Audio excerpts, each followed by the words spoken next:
I'm Toni and I'm the production and programming manager for the Green Door store, which means that I book all the bands and fill the calendar. Just want to talk about first of all, how you got involved in working with local venues and how long you've been doing it for and how it all started, really. Well, I've been working for this venue for 3 years now, and I was working for another independent venue in Guildford for 2.5 years before that. And my old venue was part of IVW as well, and it just always felt like a really good way of celebrating intimate, small spaces and the amazing things they do for the local community. And when I moved to Brighton, I thought it was wild that the Green Door store wasn't involved, because it's always been putting on independent DIY bands and stuff. So I contacted them and just asked if we could be involved this year, and they were really excited about it. That's kind of how it started here. Obviously, because you've been doing it for quite a while, you've probably been around when there's been this decline that's been happening, where we've got venues closing down now and all that's happening. What would you say is the main problem that is causing things like this?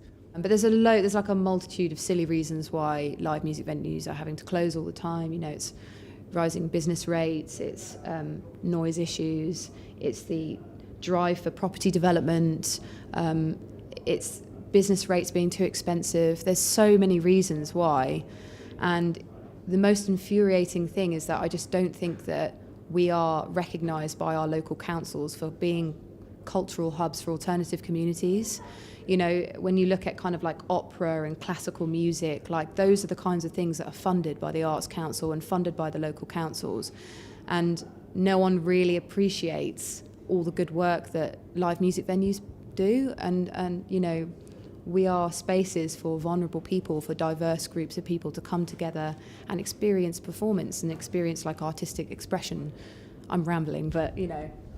But it's all true. And, you know, because a local community, music community like ours doesn't get that kind of mass, you know, support from councils and stuff, what would you then say we can do as a music community to help, you know?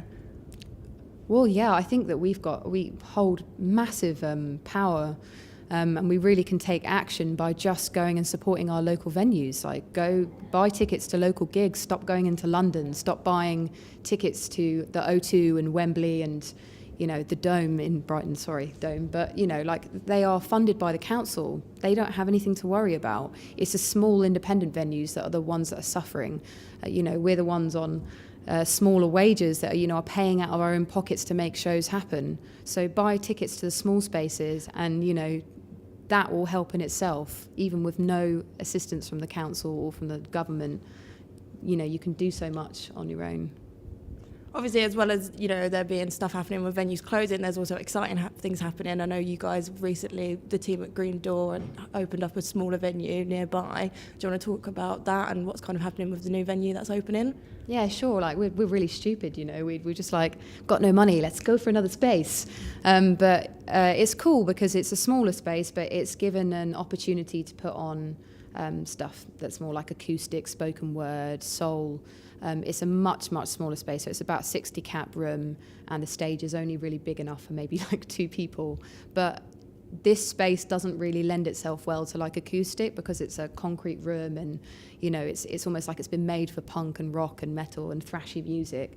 Whereas the Rossi Bar, which is on Queen's Road, it used to be the Blue Man, is just lovely for like jazz and folk and all that kind of stuff that we don't really do here. So yeah, and also like the offering on the bar is different. It's you know, like specialised cocktails and craft beers and coffee, whereas here we're definitely like it's kind of nice to have that oxymoron. Yeah, we're tinnies. The tinnies, everyone loves a tinny. It's kind of nice to have that oxymoron of, like, you know, this place which, like you said, is like loud and thrashy, and then to have a venue that's smaller and, you know, kind of feels a bit more personal in a way.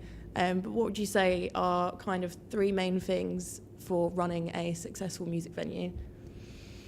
Oh my God, 3 run things. Okay, so from my point of view, from my position, I would say that you have to understand the changing trends in music. So it's no good if you're too niche and you only like one type of music. You have to really be able to kind of adapt with kind of like popular changes in music. for instance, in Brighton, like post-punk's massive, and so is like psych.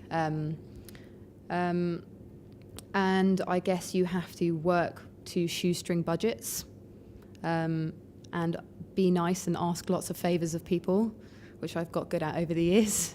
But generally, I think the best thing to do is kind of just to build really good friendships, relationships with people, and push away the bad guys. Push them away and bring in the good people. Those are the most important things, I'd say.